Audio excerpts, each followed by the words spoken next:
Okay, we're in sunny Southern California with Dr. Marvin Rapaport. We're having a private conversation, and I'm realizing this should be on video. Okay, go ahead with what you're telling Well, me. as we shut down after talking about Dupixent on the 6 o'clock news, ABC, I thought of something that happened really just 2 days ago. One of the telemedicine patients, a young lady, who's doing okay, and I've had emails back and forth for about 6 months with her. Not too bad. A little hand problem, but she's a bartender, so she's in water a lot. And very impressively, her hands look pretty damn good. And the face is healed, et cetera, et cetera, et cetera. She's doing okay. She followed up with the email and photos 2 days ago. And at the bottom of the fourth paragraph, I'm still having this. I'm in the sun, and my mother says I ought to try Dupixent. And I look at that last paragraph. This woman is 97% cured. The power of advertising inflames me. Well, I mean, that's why we're here. That's why we're here countering And that's this why narrative. I thought I should have said it in the prior tape. But the mother she sees on TV, she wants to help her daughter. And why don't you try Dupixent? There's nowhere near to give the atomic bomb to this patient. But if you're a red person, that's just the beginning of it. Why aren't you doing cap therapy? Why aren't you doing acupuncture? And you're an idiot if you don't. This goes back to the absolute isolation that a topical steroid addicted and withdrawing person lives with. So we are only appealing to the most scientific minds out there who studied biology, chemistry, and physics in undergrad, and everybody else just is on a tear with anything new that they read about or told about. I mean, they're going to get to the conclusion that you're saying one way or the other. They're going to try all these things and still be miserable, and then they're going to say, "Hey, this Rapaport guy, maybe he's got a point." I mean, it's just deferred. It's a deferred conclusion. They're going to get there.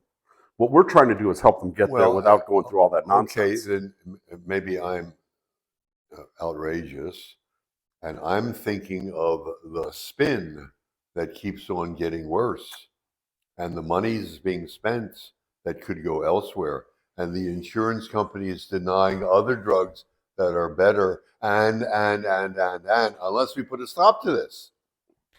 No. If they don't want to pay for Dupixent, they're going to not pay for something else that is valuable because it's expensive. Yeah. Or whatever. Well, and we've talked about that before. You have a patient that's in telemedicine that you're having direct conversations with. She's watched our videos. She's seen the movie. She's fully conversant with your approach and actually the approach. And yet she writes your question and says, "Hey, what's your mom? My mom thinks I should do Dupixent." Yeah. I went like this. No, I know. The last paragraph. I got it. I got it. I know. I just think that all you can do is just beat the drum over and over and over again. Okay, and then I want you to feel a little sorry for me. So all right, at least give me a little pat on the back. And then there was a patient who got angry at me. Who else are they going to get angry at? I know, you're right. I'm there right up front. So get angry at me for not that she still is having episodes.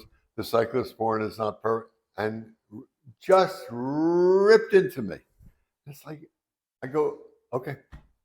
You're sick. I mean, you're going through a major illness. Yeah. So I'm depressed now, and I'm a basket case. Well, this happens. Yeah, that's the way it goes. The fact that you continue to, deal with this misery every day is just incredible. I still think about, your office and having topical steroid addicted and withdrawal people coming on a separate day from everybody else so that the other patients wouldn't look at these people and say, "Oh my God, what the hell's going on with them?" It's that, and that's and in all honesty, that's one of the pitfalls of seeing withdrawing patients that have to be continually cared for, is that they're put in these public situations in a doctor's office, and a dermatologist is going to look at them and go, "Jesus, this is the other patients want to. yeah, it's killing my business." Must be contagious, right?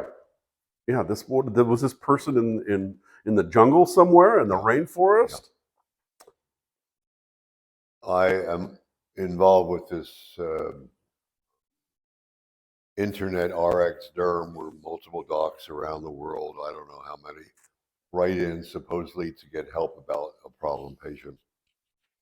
Most often they're talking about other items, and I have repeatedly talked about steroid addiction, obviously getting into fights galore, and nobody wants to believe me. And the most recent one was with a doctor back east. Went to an August school, and talked about lymphoma, that he has seen several cases or read about them or whatever. And I wrote back saying, I have taken care of 4 patients, including a man named John who went to Harvard and was told by Harvard and asked to come back for grand rounds that he might have lymphoma. And all those 4 patients were cured because they were addicted to steroids. He writes back, really a slap in my face, and I don't like that. Well, we must be living in different universes. Well, and I wrote back saying, no, it's just that patients who have this problem don't go to you and don't want to go to you. They go to you. No, he's back there in Pennsylvania. But the gall to imply that what I'm seeing and saying is faulty, rather than saying, well, gee, tell me about that. I've not seen a case, but please help me, and I would love to learn. They don't want to learn anything. No, they don't want to admit that they've been wrong for all these years. Okay. And that they haven't found your information sooner. Yeah. I had a client one time tell me, if there was a better way, we'd already be doing it. That actually came out of their mouths. Yeah. And I think that maybe could be in play here a little bit.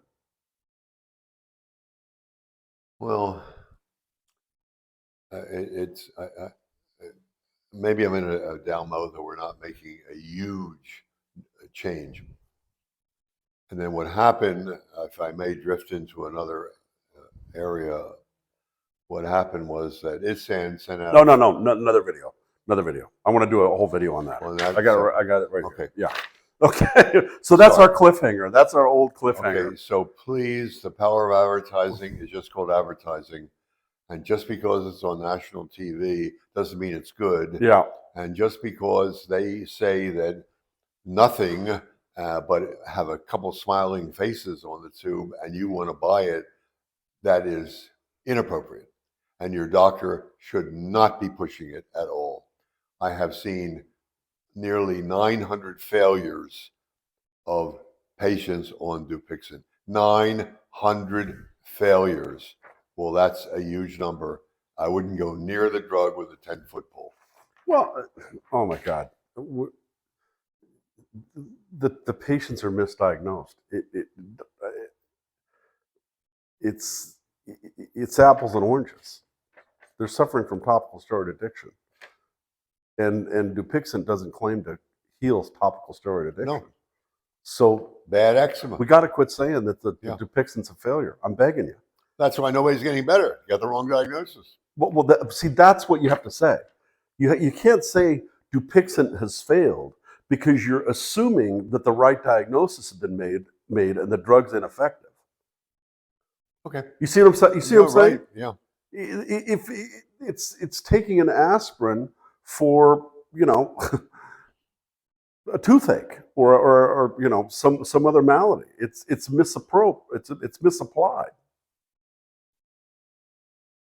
And coupled with all this, and that's why they can get away with what they're saying,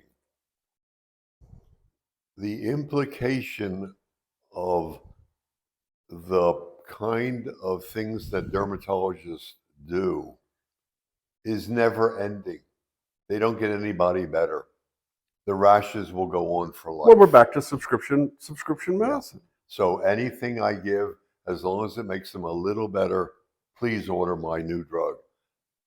What do you mean that somebody else says that they can be cured? There is no such thing in dermatology. No, it just goes on, and the patients suffer, which is outrageous. Outrageous. Yeah. Outrageous. But to say that Dupixent hasn't provided or has been a failure is giving them credit that it's the appropriate drug. That's my thesis. Well put. Because it's not the appropriate drug. It's a misdiagnosis. You've been hit by a car, and we're going to prescribe you Dupixent, and it failed because it didn't fix your body. Well, it's the wrong diagnosis. It's the wrong diagnosis, right? Okay. All right, let's leave it there. Thank you, Dr. Marvin.